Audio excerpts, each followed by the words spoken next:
Welcome back, everyone. We've got a nice special guest today, James Sellu. You all right, mate? Very good, thank you, man. Good to be here. Good stuff. And Welcome, Nick, James. We've got Nick back as well for, what's this, round 7 now?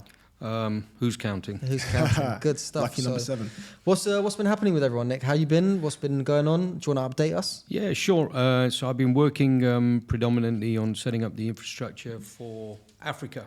Just to give you an indication, I know the BRICS countries are struggling to find a solution how they can go back their payments to make trade between all these individual countries possible.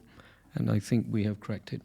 And how did you crack it? So what we've done is, rather than relying on me, the Bank of Bullion or BRICS as being the sole holder of the individual vaults, we created a new infrastructure that involves issuing authorities. So now, let's say, for example, you're Zambia, I'm Nigeria, he's Kenya.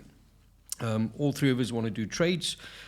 You're the government of Kenya, I'm the government of, I think it was Nigeria, I gave myself Zambia, right?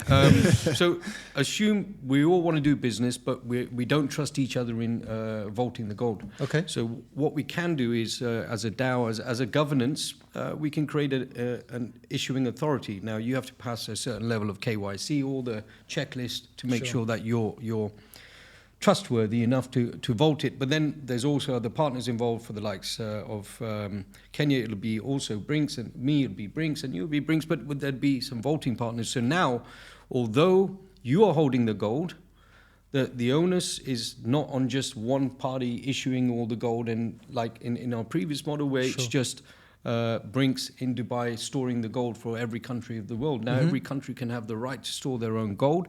You can exchange through CGT, Clinq.Gold token automatically without having to worry about all the KYC, AML, all that infrastructure is taken care of. So, I hope these guys are watching. We've solved your issue. Amazing. That's really interesting. Nick, one thing I wanted to ask you off the back of that, I noticed obviously Putin bailing out a lot of African debt recently. What do you think the ulterior motive is behind that, and how can that relate back to gold? So Putin is extremely smart. What he wants to do is obviously get on the right side of the Africans. And if you notice, when you see him in any of the world stage prior to all the sanctions against Russia, and then the US and the Western world trying to impose sanctions on his travel, etc., he actually got on well with the Africans. He got on with, the continent of Africa. He got on well with the Middle East. He got on well with the East as well. It was just the West that consistently had a problem. Why? Because he wasn't, bowing to the pressure, I'd say. He wasn't kowtowing to some of their demands. And ultimately, I think some of the mistakes made from the Western side of the world was imposing sanctions that are not working. So you have other countries now that are happily doing trade. You've got the likes of India, you've got all these Middle Eastern countries, Turkey, South Africa, where he just visited. All these countries are happy to do business. Nobody wants high energy cost. Nobody wants high energy prices. And ultimately, where politics is concerned, where it's the, say, in this situation, it's America against Russia, nobody cares because they want goods and services at the prices they want the goods and services. So what I'm very happy about is market forces are working, supply and demand is falling into place, free market economy, if you want to call it the invisible hand of Adam Smith or the invisible hand of Putin going under the carpet and paying off debts. It's a great thing. For sure. I'm all for free market enterprise.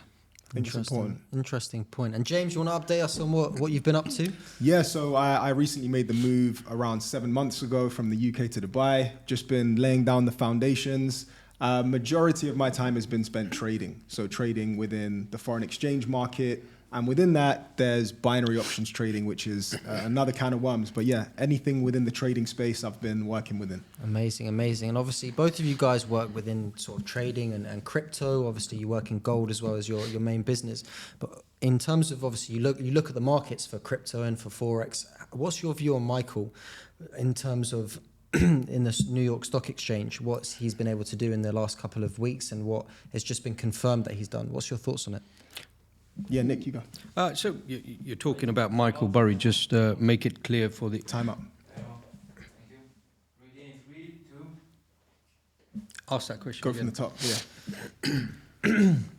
So obviously you guys both work within a trading space. Nick, you're in the crypto space very heavily, and the gold space, and obviously James, you're in the Forex binary space, which is all within markets. What's your view on what Michael Burry has just done within the New York Stock Exchange and his position that he's just put himself in? It's very sort of shocking, but it's not something that he hasn't done before. So obviously, what's your guys' views on that? I don't think it's shocking. No? I think it's obvious. You have a country that's running $35 trillion worth of debt. They've given free money basically to every individual throughout the pandemic. You've pumped both the NASDAQ and all your major exchanges, whether it's the Dow or the NASDAQ or any of the smaller exchanges. Even pink sheets have probably got pumped. But what you've done is, in essence, created a false economy for those stocks and shares. They're way overvalued. None of them is probably, very few are within their PE ratios. Very few are probably within the right valuation. So yeah, it should be corrected. And you know, in my opinion, I think Michael Burry is probably betting on the dollar more than the actual exchanges. And this is just his way of saying the dollar is finished. Because if you have all these companies, thousands of companies in the US that are sitting on all these exchanges and the dollar is gone, then what's going to happen to these companies? They're all going to go south, you know, maybe 40, 50, 30%, who knows? You know, he's put $1.5 billion of options. What would be interesting to know is the timeline of the options, the amount of the options, and exactly how he's positioned it, which I'm sure is going to be public information. So I'd like to follow his bet. Yeah. What's been interesting is that obviously over the last 3-4 months that we've had this podcast, every single month and every single week that we're here, you're always saying that the dollar is going down, and this just sort of reinforces your point.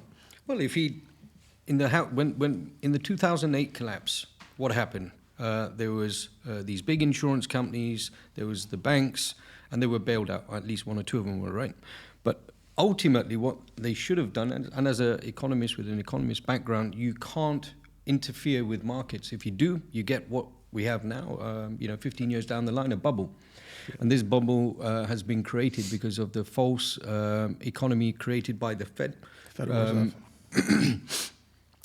Creating money, quantitative easing, then they called it something else, then they called it something else, but ultimately it's just creating money where it shouldn't be available and putting liquidity in the system. Well, it's just numbers on a screen at the end of the day, right? Exactly. What's your thoughts on it, James? I think I agree with Nick. It's not a surprise. I think there's only so much money that the Federal Reserve can continue to print without a huge amount of pressure falling on the dollar.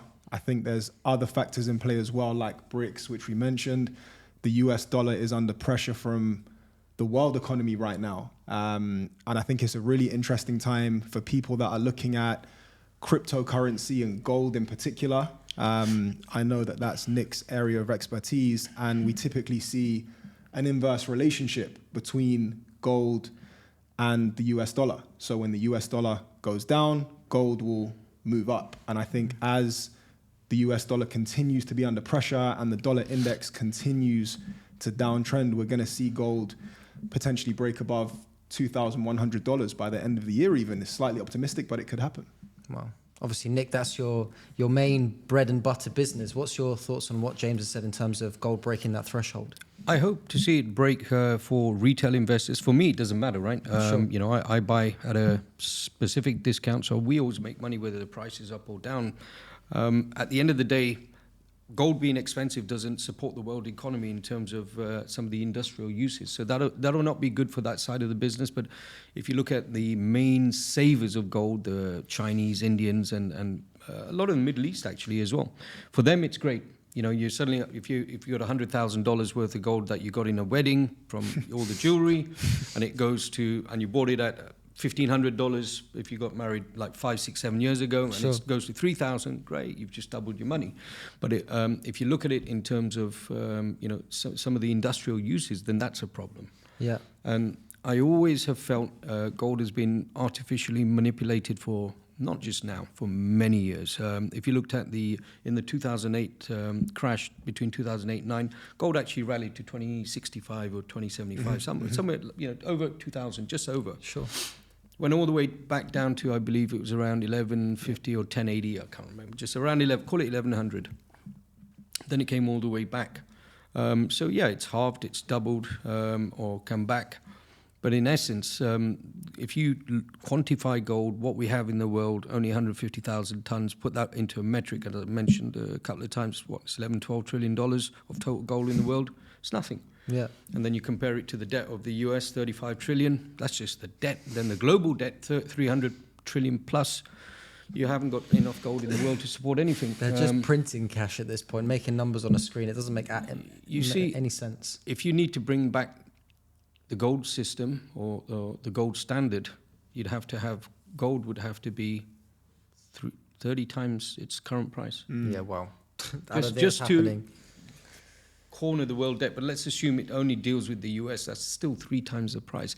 It's never going to happen. It's easier just to get rid of the dollar. It's useless.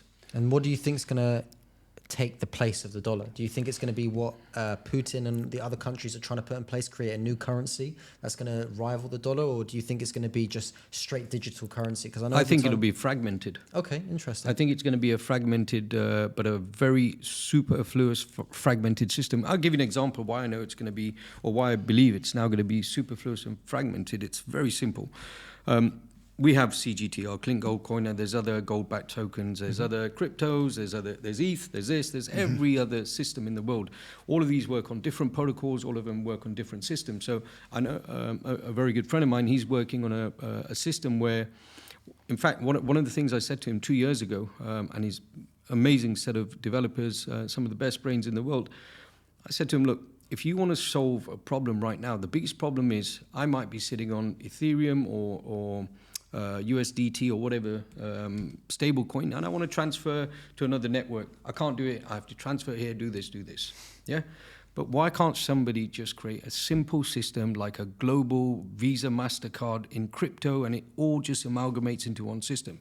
So if I have, let's call it Nick's app, right? I'm just giving an example. It's not called that, by the way. But if it is, now I'm holding all my digital assets, all my virtual assets, all my fiat assets in one. So it's got, if I want to transfer £10 to you in crypto, in any crypto across any chain, I can just do it instantaneously. And then I want to transfer to your binary trading $500,000, but I want to do that in crypto. You're asking me for USDT. I have BTC, and it's gone from my cold wallet into your wallet, just smooth sailing. The system exists now, right? It's almost ready, yeah. Okay. It's almost I know ready. who you're talking about. Yeah. Very smart dude. Yeah. You said it in the most simple way possible, which is kind of nice. Yeah, so you need to have access multi-currency, wallet, multi-sig, multi-protocol. And I think that app, once, and it's not going to be just him. There's going to be a few players, right? There's going to be lots of them because PayPal's trying to get in the space.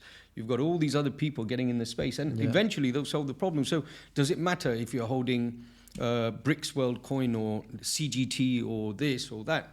Ultimately, people want convenience. People want accessibility, simplicity. So on the topic of crypto then, you've got this ongoing debate of the safe haven of gold and the safe haven of Bitcoin, for example, and you've got Grayscale and BlackRock on this side, and obviously your area of expertise is gold. What is your take on whether the safe haven is gold or crypto? So if you think about it, in a logical sense, it has to be gold because gold is tangible. It's a physical asset. Warren Buffett argues it's got no, it has intrinsic function. It doesn't give you any yield. It doesn't do anything, just an inflation hedge. But it is his house doesn't do anything. His cars don't, his car drives, right? His house provides a roof. But what gold provides is a level of, like a safety net, right? It's something physical and tangible that if anything goes wrong, you've still got a physical asset. Now, with crypto, and I was in a conference in Blockchance 23 in Hamburg with Peter Schiff, one of the biggest gold bulls in the world, and the owner of Olga, the owner of Valor Exchange. I think her company's listed on NASDAQ as well. And the argument was Bitcoin versus gold. And the whole debate was, is Bitcoin a good store of value? But what people seem to don't understand, or some people just don't get, Bitcoin is not a store of value. It wasn't made for that. It's in the word, right? It's in the sentence, store of value. Bitcoin is volatile. Gold is more steady. It has some volatility, but it's relatively stable. It's not going to go 50% down in one day like Bitcoin could. Well, you know what? If a meteor from some other planet lands and it's got 750 quadrillion worth of gold, then the whole economy in the world goes to shit as well as gold. Yeah. Because it's full of gold, right? Yeah. But the point is, you know, as a store of value, it's in the name. You need something that is relatively stable. It doesn't, have a massive amount of volatility. People are not speculating. Yeah. Yeah? And Bitcoin that's the is difference. speculation, yeah. Yeah, BTC is here because you're buying it at 30,000 because you want it to go to 60, 90, $1 million, $2 million, $5 million. And this lady just didn't get the point. I think, economics was probably not a strong point. Strong suit. Yeah, I think Bitcoin turned into something else. It wasn't designed for that, and it's become a speculative investment. We saw people in the pandemic remortgage their house at 64K. Finished. But it's like that in anything, right? Most trading, and you're in the trading game, you're in binary. If you look at, I have my own trading apps. In fact, I'm a market maker, right? So we have gold trading, we have crypto trading, we have currency trading. We don't have binary trading on there, but we offer all sorts of trading. I've never really opened the CFDs or the options part. Yeah. But if you look statistically, and one of the things that we also have to say on our disclosures is 85% of investors, retail, lose their money on trading and always on leverage, especially binary, as you know. It's just, and even gold traders, 85% of investors lose their money because we offer leverage trading, right? And it is what it is. And if you want to buy gold and just hold it, then you don't want to trade it. It's different. Yeah. It's a store of value. Yep. But if you're trading it, then you need leverage, and you'll use all the zeros at the end of the decimals to create that speculative element. But ultimately, trading is a risky game unless you know what you're doing. Yeah. How have you found trading? And obviously, because one thing you were saying is about accessibility. I know before you had a trusted network that you used, you would always hear the thing, can I take my money out? Am I able to withdraw? Is there accessibility for me to utilize this platform? Obviously, how have you found it in the space that you're in? Because you do crypto trading, you do Forex and binary. How have you found it? How is obviously what Nick said, moving into the accessibility range, is that would be the game changer for platforms like Forex or binary options? Is that what it needs, the accessibility of withdrawing the money, taking it out wherever you want, paying whenever you want? Is that what is needed to take it to the next level? I think the accessibility of things like trading now is a double-edged sword. It can be really powerful for someone that knows what they're doing, but the way that it can be missold as well from, gurus on the internet or people that are in it for, other types of causes, it can be just as dangerous. And retail investors really need to understand, what it is that they're getting into. Forex or any type of trading and investing, you want to look at it like a profession. You don't want to look at it like a quick flip, a get-rich-quick scheme, because it can really ruin people. I've seen people really get crushed in the markets because they followed a lead that they trusted in, or someone told them buy in at this level. People were sat bored in the pandemic with nothing else to do, and they decided they wanted to start trading, making money from home. The concept of it is so powerful, but what doesn't really get talking about much is, the dark side of trading, and that's something that retail investors should be aware of when they're going into the space. Interesting. On that topic of obviously the working from home, accessibility, what you were speaking about is accessibility. You've obviously got Binance that have now stopped part of their crypto trading, which you said took you about 6 months to set up, and then all of a sudden they've taken it off. What's your view on, obviously, because you're talking about accessibility, you're talking about, let's say, currencies are being split, how people can access it, but realistically, what is to stop all these companies obviously going down and all of a sudden not being able to use the platform? I'm not sure what happened in terms of Binance Connect, but I think it's a regulatory... Bitfinity. But it's probably a regulatory issue. I think, as always, you have the regulatory police, SEC. Trying to shut down a lot of these operations. Now, there are bad characters, there are good characters, there are good players and bad players. And the bottom line is they tend to throw a blanket over everything. They prefer to hit the big ones like the Coinbases and the Binance because they can afford to pay the fines. And how else does SEC get paid? By the fines. You know this, right? Of course. That's how they're funded. Yep. So all these regulators, It's very sad because actually that's the way the system was ever structured. If you look at the whole structure of the American penal system, I think 95% success rate in convictions. Why? Because they give you such high sentences that you have no choice but to take a plea bargain. So you're going to lose. Yeah. And in the same way, these, I think Binance is trying to kick back against it. But the bottom line is you've got regulators that are very anti a new system because they don't have control. Yeah. And yeah, there's been a lot of fraud. There's been a lot of criminal activity. but that happened in the 80s and 70s with You're going penny to get stocks. that with it. You're going to get that with any news, anything new. 70s, 80s with penny stocks, that was the same problem. When the first options came out, vanillas, all this stuff, same. When the binaries came out, same thing. Carbon traded came in. All these things always have the same problem. But now they've come across a system where it's actually surpassed their control. Most of the systems are decentralized, so they've got nobody to go to. So this was my next question. Is crypto now truly decentralized the way that it's going? No, it's not decentralized at all. It's completely centralized. But I don't think...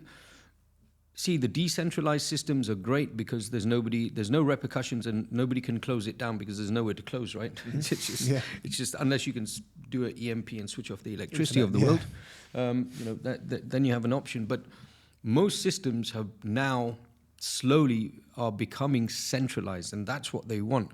They want centralized exchanges. They want government-backed digital currencies, CBDCs. Do you think that's the solution, though? Do you think it's the solution to get everything moderated and have it centralized? It's not a solution, but it's the only one that will keep regulators and governments happy. Yep. It's actually the worst thing. Government should not be responsible with money because they cannot be trusted with money, as we've seen over the years. Hundreds and hundreds and hundreds of years. Yeah. The Dutch guilder, the British pound, now the dollar, and whatever was surviving before that. Every government at some point overspends on military and then they cause a problem, they cause a run on the currency, overprinting and... Well, that's what's happening in... Obviously, it's a bit topical, but that's what's happening here in America. America just printing cash to fund Ukraine war, and all they're doing is, like you said, it just comes back down to military weapons creating the most amount of income as possible. You know, I'm not saying the war on Ukraine is right or wrong, because that's not for me to say. But I have seen a lot of evidence to support the fact that Putin tried to make resolve the issue prior to this happening, and there was an agreement put in place sometime way before that NATO wouldn't do certain things, that UN wouldn't do certain things, but they breached their own promises, and we never hear about that. We only hear about what he's done wrong, right? So if you want to be just listening to the media that you're fed, then perhaps you'll think I'm an absolute idiot and I don't know what I'm talking about. But if you do your homework and you want to deep dive into topics that really make sense and you do your homework, you'll find that sometimes it's not always what you see in the media. Definitely. It's there's a lot of positive that's happening in the world. One thing about the cryptos, obviously, have you seen what Singapore's just done? They've introduced the first stablecoin. How do you guys view that as obviously the first technically CBDC?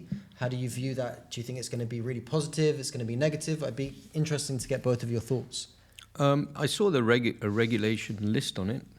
It looks feasible. All they're doing is asking the right questions. Can you prove you have the asset? Can you do this? Can you do that? Have you done your KYC? So the first part seems correct. But there's going to be a lot of players in that game. I assure you that. And you think it's going to happen within, the next 6-12 months? Or you think it's going to be way sooner than that? 6-12 is a fair game. Mm-hmm. 6 to 12 is a fair game. But the problem is fiat money has to stop as well. And, in my opinion, I think COVID was just the prelude of what we're going to see in the future. Some other form of COVID 2.0 or 3.0. 100%. As I mentioned a couple of times, you sneeze, blood coming out, and you'll die in a week if you don't get an injection. You don't scare the hell out of everyone in the world. You can't move any physical money, notes and coins, because you'll spread the disease and everyone else will die because you're moving money around. All money has to go, and then we go straight into CBDCs. Interesting. James, what's your view on it? Excuse me? Can you just not hitting the mic a lot? Okay. Starting having some noise on the tripod. Thank you. Should we run it back? Where did I get to? Let's start from Singapore. Yeah. Yeah. And then we'll go on to what you think, whether it's Sure. good, etc., etc. You ready? Ready in 3, 2. So obviously, Nick. 1 second. Let me turn my phone on. So Nick, I'm not sure if you saw not. You're hitting the table. Pardon? You're the one who's hitting the table, yeah. Is it me? Yeah. No, It's the mic. Mic. Oh. So,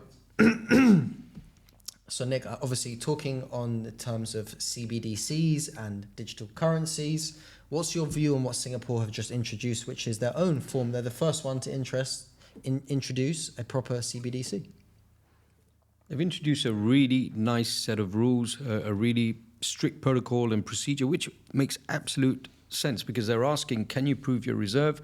Can you do your KYC? Can you do this? Can you do that? And any player who wants to be a stablecoin should be able to answer those questions. So Sure. yes, it's a great thing, but not every stablecoin operator will run to Singapore to be under their jurisdiction. So you're going to have a global stablecoin, maybe some sort of a drafted agreement. What are the protocols to act as a stablecoin? Now, I don't think that's ever going to happen because it's like having a stock listed in any exchange. Every exchange has different rules, right? So perhaps every stablecoin, depending on which country they are, will have their individual rules to follow. For instance, we have now a VARA license, Virtual Assets Regulatory Authority, right? Don't have the license, but we just put our application in, and it's so expensive. But do you think it's good that it's expensive, or do you think it's just the fact they're trying to make it difficult? But would you rather it be more expensive so that actually only real serious players can come into it, or would you rather it was just cheap and accessible for everyone? How does making it expensive change whether you're a good or bad player? Okay, that's a fair point. You could just have the cash. You could be a brilliant techie and you don't have the 300,000, 400,000 dirhams to put it in place, but yet you should have the privilege to do it, right? Maybe it's about $100,000, right? Yeah, that works licensing costs are subjective to the country, I think. Interesting. James, what's your thought on obviously the first CBDC coming from Singapore? Do you think that's going to be rolling out in a good way towards the other countries taking motivation from that and trying to roll it out themselves, or do you think it's actually going to be sort of detrimental to everyone? I think someone had to take the first step. I agree with what Nick said. Fiat money has to come to an end. What is it about fiat money that has to come to an end? Just so I'm I clear. think number one, it just costs too much money to move fiat money around anyway. I think that's one of the major things. I think the fact that you can just continually print it, it really damages the value of it over time. I think governments, like Nick said, can't be trusted with money. And if you get rid of fiat money, that could eliminate the problem. I think a lot of the Western world will look at what Singapore's doing, how they're rolling it out, and take a look at what they're going to do in their own states and their own nations. I think it's something that has to eventually happen, and no better time than now. And do you think, obviously, running back to what Nick said in terms of the software that he's trying to create to make things accessible, do you think that that's going to be really beneficial for when all the banks sort of go onto that central currency, where they're able to use a software like that, where you can pay in, let's say, dollars, Singapore, Russian route, whatever it may be, and it's an immediate transaction and you don't have to worry about going on to another exchange, changing up? Do you think that's going to be a really beneficial game changer, or you think there's going to be a lot of people that are trying to do it and trying to do it in a way that's not obviously as good as Nick? I think anyone that's disrupting in any industry, it's a good thing. Disruptors tend to make a lot of money, but I think the system is always against it because it will ultimately take money out of their pocket. And when you look at, say, for example, crypto, I can send you $1 million worth of Bitcoin for $5. Whereas traditionally, if I wanted to send you $1 million and you live in a different country, it's going to cost me a huge amount of money.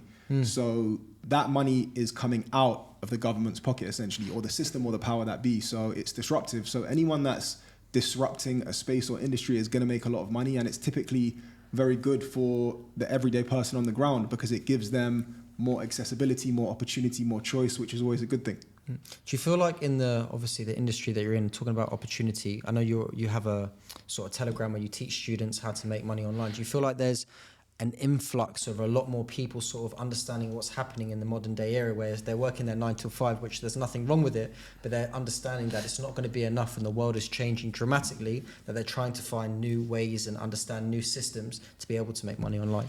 I think we're definitely in an information era more than ever now. And you're going to have a huge influx of teenagers sat at home looking at YouTube, looking at Instagram, and seeing that they're able to make money online. And I'm not anti-education. You know, I spent 7 years in university, but I definitely think university is going to decrease in the uptake of students that are going to university in the next 5 to 10 years because there's too much opportunity now outside of that.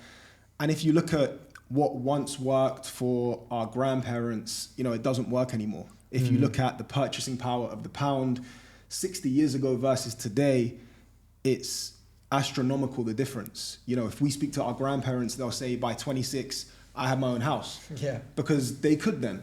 The price of a house in relation to what they were earning, it was realistic for them to do that. But now it's just not possible. Not taking that traditional 9-to-5 route to get the type of lifestyle that people want to live. What's your thoughts on that, Nick? Inflation is just another form of tax, probably an illegal form of tax, because all you're doing is making sure that whatever you're holding has been completely diminished. Like as an example, the US is the best example to give. In 71, when they disbanded the gold system, let's say there was $1 trillion in circulation. Now there's 35 trillion. You've just diluted 35 times. Simple. Wow. So whatever you could buy then, 50 years down the line, you can buy 35 times less. How easy can you put it? It's very so. Well, you're talking about inflation. Is the next thing we're going to bring up. Obviously, the UK has dropped inflation down to 6.8%, I believe. Obviously, we don't live there anymore, but we're back and forth. Where do you think that's moving the UK to? What do you think with everything that's happening in the United Kingdom and the inflation rate going down? Is it the ONS that does it in the UK, Office of National Statistics? Who makes those statistics? You know, if you this is a very serious question, because when you are creating statistics, most of the time you can manipulate what you're saying. Sure. In the same way, you have the CPI figures, you have this figure, farm payrolls, this. If you look at even the unemployment figures that are rolled out in the US during COVID, there was people in transitional employment, right?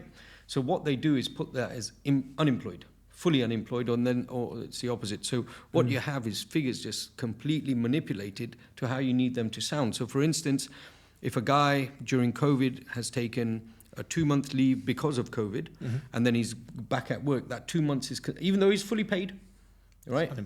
He's considered unemployed. So your unemployment figures go through the roof. So all the figures, I don't believe statistics. I don't believe any of the ONS stuff. I don't believe any of the stuff that comes out of the US. And call me cynical, but the evidence is quite clear. Nobody knows what the hell's going on. Yeah. Nobody can make a simple calculation. All I know is 20 years back, I could go and buy a popsicle. 25, 30 years back, remember what a popsicle is? Yeah. You still remember what a popsicle is? Yeah. It used to be 5p. Yeah. 5 pence. Yeah, I remember 5 pence. 5 pence. Yeah. And the small ones were 2 pence. Yeah. So we had the small ones for 2p and the big ones were 5p. Yeah, I'm going to give like 15 centimeters and 10 centimeters, say, 8. Yeah. 2 pence and 5 pence. Yeah. What are they today? Oh, a pound? 50p a pound? Yeah. Well, you know, there's most of, I think anywhere born between sort of the 1970s, 80s and 90s, they say if you ever look at a Freddo, the cost of a Freddo, remember when a Freddo used to cost 5p and now it costs about 60p, so that's how they look at it. Okay, here's a really easy one if we all lived in the UK, Walker's Crisps. Yeah, Yeah? So what is the price of Walker's Crisps in the UK now? 50 Pound pence? now. 73, 74p. 73? Somebody in research. 73? Used to be 8 pence. Yeah. Crazy. So when I was 10, 11, 85, 86, 87 time, 8p. You got a can of Coke that used to be 40p, now it's 80p a can. No, it was never 40 pence. It was 40p. No, it was never 20 pence. Less than 20. When I was a kid, sorry, 20p. So not even 20. It was like 15 or something. Okay, so now it's so almost 7 you times just the look price. at real world thing. No. And what's more interesting is we used to get 40 grams. Now we get 28 grams. So now and the sugar tax, right? No. If you consider 40, 28, you've lost 30% almost there, 28%, yeah? And you're now, instead of 8 pence, you're getting charged 73p. Yep. So you've gone out, how many times is that? Almost 900, 800 times? I remember when my mum used to drive me to school when I was kind of just reaching secondary school. Fuel was what, 79p a litre? I remember seeing it at one point. £1.60 now or something. It went above £2 for a period of time. No, but that okay. So that's fuel, right? But if you just consider goods Everyday and services, things, yeah. just think about the 35 years. Butter. What's this? Butter now, there's security tags in UK grocery stores. I mean, that's just they the wrap UK though. security tags around butter because Lurpak went through the roof. The price of butter skyrocketed. It's obviously I would say we're all relatively well travelled, and you go to different parts of the world. Sort of moving away from our crypto chat, how do you find other parts of the world when you go see their dynamic, the way their infrastructure is? Obviously, Nick, you travel a lot to the African sort of continent. You're back in the UK quite a bit. You're here in Dubai. How do you find the dynamic of how the people are around here? How much things cost? Do you think it's all very much the same of the thing? It's the same of the same, or do you think there's a big difference when you go to these places? In terms of the continent of Africa, they're a lot more ahead in crypto. Okay. Most people accept crypto payments for goods and services. I think the reason for that is a lot of the countries, their own currencies are a little bit more volatile than most. For instance, when I'm in South Africa, you can pay with crypto in most places. Kenya, you can pay with crypto. Nigeria, Zambia. And the problem is not the fact that... the problem is simple, actually. Let me rephrase it. It's the currency they're using, which is pegged to the dollar, but it's also volatile. So they discourage the use of the dollar within the country, but they still want stability. So they use USDT instead of the dollar because they're discouraged from using the dollar. And this is where, we've gone in there and said, look, how about we do this? Why don't we back all your national payments with physical metal now with the IA system, issuing authority? We are no longer vaulting your gold in Dubai. You're vaulting the gold. We'll put the infrastructure, put everything in place for you. This must be a recent thing that's just happened, right? Yeah, over the last 2 weeks. We're just launching that second stage of... We're still giving them the option to vault with us, but we're also giving them the option to vault on their own. So... Ideally, if you have, let's say any specific government department, they can now issue their own CGT backed by their own currency or gold backed with their own currency, which is denominated as a CGT or whichever. Sure. They can even rename the token. It's up to them. But ultimately, they're now inflation hedged. They're not relying on the dollar, and should the dollar go and no longer be the world reserve, their currency is going to fly out the door running. And James, obviously, I know you said you've been to these countries before. What's been your view on it? You think they're actually, even though they're a little bit behind, they're going to be coming forward much faster than the sort of Western places? Or what's been your view when you've travelled to these places? I think, relating to myself, obviously with a medical background, you see a very different mindset in the UK, particularly, which is where I spent most of my life, to other parts of the world. And I think one of the reasons is the healthcare system in the UK is free at the point of service. Of course, people pay tax. And I think what I've noticed is, particularly in this part of the world, people pay much more attention to their health, and that impacts their outside life as well, because it's not free. And I think financially, that's where most decisions come from people. A lot of things are driven by money, by finances, what implication it's going to have on their household. So it's definitely something I've noticed traveling to outside of the Western world, is that people take a look a lot more at things that are going to impact their life because financially there's an implication on them. So I think we are really living in a time where people are really focused on finances, and there's a lot of negative media now around the economy and where things are going, and people are just a lot more conscious of everything that they can do in order to save or get ahead. And I think in this part of the world, money is one of them. It's interesting you say that. I think you say there's a lot of negativity around that. I think there's a lot of false negativity around the African places, but pretty much anyone that's actually been there, South Africa, Ghana, Zambia, Nigeria, they're actually, when you go to these places, they're completely different to this notion and preconception. Obviously, 100%. Nick, from you being to a lot of these places, it's completely different to what the media and how people perceive it, correct? You know, when you see in media, you see these clips of African children starving and getting cholera. Let me rephrase it: getting injections for whatever it is, Sure. malaria or whatever. Yes, it's such a small pocket, but most of Africa is way, way ahead. They're more affluent. They're highly educated, and it's a misconception that the West are doing everything to support, countries or the continent of Africa. If you just look back at history, it was Africa that was probably raped and pillaged by the West and other countries. All the reserves were taken out of there, and the direct result of what happened in history is because they left them in a state. And the same way you look at India. India's Independence Day was yesterday, right? 1947, and 14th of August was Pakistan's Independence Day. And, you know, I don't like to tell any Pakistani or Indian or anyone Happy Independence Day, because ultimately I think the British won and created a system of divide and conquer, and they succeeded. So it's not independence they received. They actually started a war in 1947 between two countries that were just one country. So the West loves to show the rest of the world that we're doing this and we're sending money back, and we have these Red Cross and all these charity organizations. When just look back in history, you created a problem in the first place, and fine, you know, $45 trillion of money up to 1947 was stolen from India. So send all that back and we won't worry about it. The crown jewels. 45 trillion, Crown jewels. 45 trillion pounds or dollars or euros, whatever it is. It's a lot of money.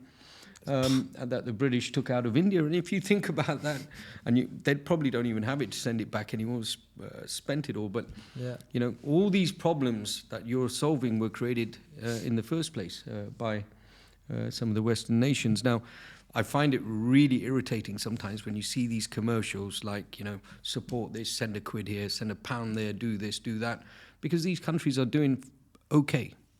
You know, I think you've probably seen in the media many African presidents have come out there and said to the likes of Macron that, look, we don't want your money, we don't want your sympathy, we don't even need your charity, just leave us the hell alone. We're not interested in your advice. Your advice is rubbish. You know, if you see some of these countries, and I really like it when these guys are stepping up, whether it's Kenya, Zambia, quite a few countries are just stepping up and saying, listen, we're not interested. You colonized us. We're not interested in your rubbish advice. We're not interested in your false charity. Basically, he's saying, do one.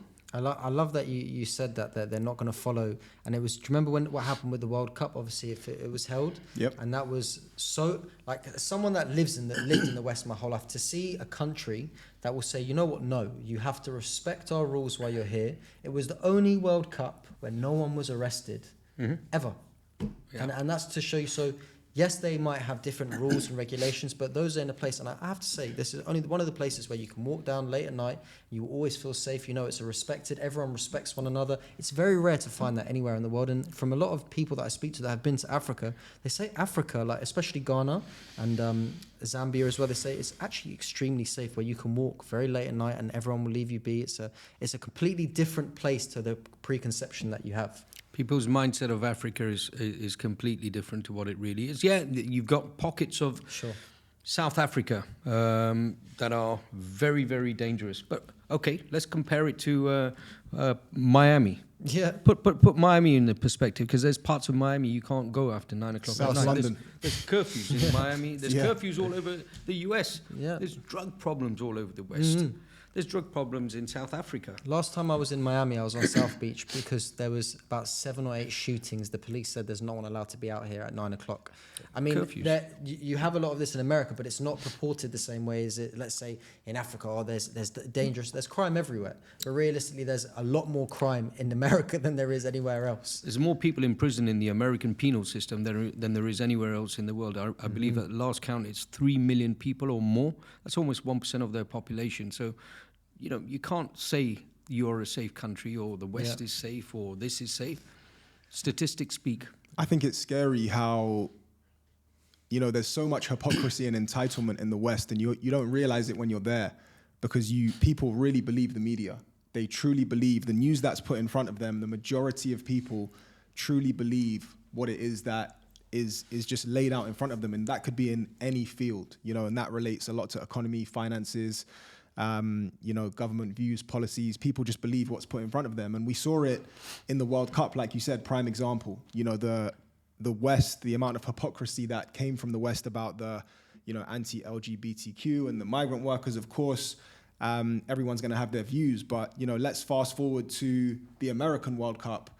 Are they going to have the same energy about the anti-abortion laws? Probably not. Is the BBC going to be talking about let's boycott the opening ceremony because of America's anti-abortion laws? Probably not. So it's just a prime example of the hypocrisy and the entitlement that comes out of the West. It's very, very, very good point there. I think the West believes that they're somewhat protected from everywhere else. And no, but if you, Qatar is a brilliant example. It's an Islamic country, and you have to respect their laws, and it's as simple as that. And according to the Quran, certain things are allowed, certain things are not allowed. So why are you going to travel to a country where you are breaking the law of the country? You're actually, going against the state and their laws. Why would you want to do that? You're doing it on purpose to create media attention. Sure. And nobody cares about your sexual orientation. Nobody cares. Okay, nobody cares, and there is a reason. Somebody wore a rainbow T-shirt or whatever it was. Allowed. But why would you do it? You want media attention, and it's the whole thing. These days, this woke. I call them unwoke because clearly they're blinded by their own rainbow colours. Yeah, because they're confused where anyone should go to a toilet. But that's a completely different story. I don't. I'll be quite direct. I think they have mental health issues. If you don't know your what you do and your orientation and how you are born, that's a problem. yeah. Identity We've crisis. survived hundreds of thousands of years and knowing what we are, and now you're trying to confuse people. You're trying to confuse children. You're trying to make them not understand the difference between a man and a woman. Yeah. What is the ultimate agenda? And if you look at every single person that stands up again, whether it's Matt Walsh or whether it's all these guys that are sort of trying to, resist and stay against all this craziness, you've always got some girl or a guy with some shaved head, purple, green. What? Okay, you're the, just what? The problem. Is there something that I'm missing? Yeah, it's interesting. I think there's a common misconception that the UAE is extremely anti, the LGBT community. My experience is that, like Nick said, nobody cares what you do behind closed doors. Whatever you want to do behind closed doors, do it.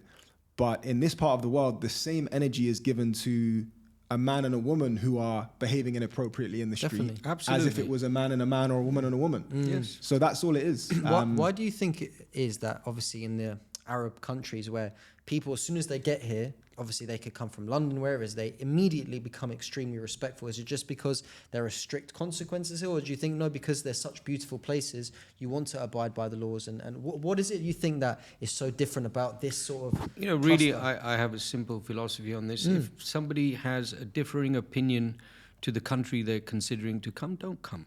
It's a good place. It's really simple. Plenty of you don't countries in the world. You don't like how the faith of Islam is. Do not come to an Islamic country. I have full respect and I love it here. I love the religion of Islam. I believe it's very respectful and I fully respect it. So if I had anything inside of me that felt aggravated or wanted to create a problem or I wasn't happy with, then just go to a country where you're not going to have to worry about your orientation or opinions. You feel the same way, James, right? You've said it before. 100%. And I think, going off of what Nick was saying about this woke behavior and this identity, gender crisis, and confusion that we have going on, I think many people will give off the energy that they're supportive of certain things. But I always say, I don't have children, but if your 13-year-old daughter was in the toilet with a 30-year-old woman who was born biologically a man, then let's see, where your energy is towards that matter. Let's see if you're still supportive of this this gender neutral fluidity type of conversation that's going on. Definitely interesting for sure. So boys, next steps. Nick, what's the next step for obviously the next week after we meet? And James, what's the next step for you? Obviously being here, it'd be interesting to know your premise. James, you wanna? Yeah, so for me, I'm just looking at, Q4 with the Forex market, how things are going to go. Really interested to see what's going to happen with gold for the rest of the year. I'm going to be focused on my trading. Of course, as you mentioned, I'm working with everyday people that are interested in getting into trading, but letting them know that this is an industry that you have to study. It's a profession. It's not something that you can just jump into and become a millionaire overnight. It should be taken seriously, and that's the message that I'm looking to spread. There's no such thing as get rich quick, which I know you're very adamant about. That you're always like, anyone that says you're going to make this amount of money, stay away from them. Your view is do it slowly, learn from it, become an expert in your industry, and then progress from that. One of our good friends actually in the gym, he said something that I think anyone can take value from is fast money comes with slow problems. I like that a lot. Say that one more time. Fast money comes with slow problems.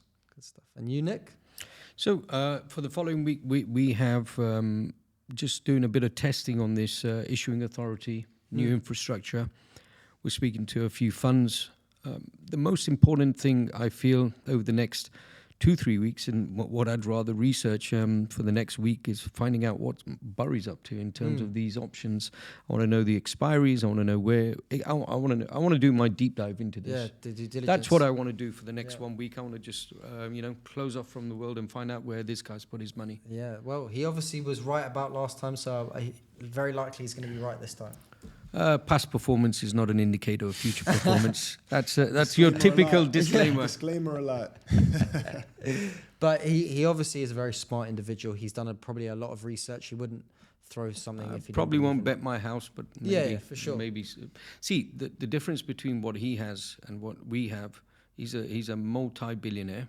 So even if he loses, and they say to live a billionaire lifestyle, you need around 333 million, whatever it is. So he's probably done the calculation. He can lose 90%. He'll still be left with 300 million. He'll still live like a billionaire and still be very happy, and he won't care. Yeah. And he's highly autistic, right? So money is not he doesn't driver. Motivate him. Yeah, for sure. It's doing things that make him stand out, or doing things that he believes in is his driver. So he believes in it. As a market maker yourself, Nick, when someone comes into the market with that much liquidity, with that much of a bet, what's the market maker thinking? Oof, it's like a casino, right? Remember Kerry Packer, the Australian billionaire? Everyone used to be scared of Kerry Packer going into casinos because ultimately, this guy can bankrupt you. He's got deep pockets. He can bankrupt any casino, and I think he did. But you also, on the other side of the fence, think if he's wrong, this is my ticket. So you have very few options. You have an option to take the bet or not, or if you do take the bet, then you have to perhaps create some liquidity providers behind you to hedge with you against that bet, which again in itself reduces your income, but that reduces your risk as well. Yeah. Risk to reward ratio. Interesting. Amazing, guys. Well, thank you for coming, and I'm thank you. Sure we'll be back again. Good stuff. It's right here, right? Very. Just leave. Got some strong clips on that. Yeah. Don't put the woke shit. No, I know. Yeah, interesting conversation. When Nick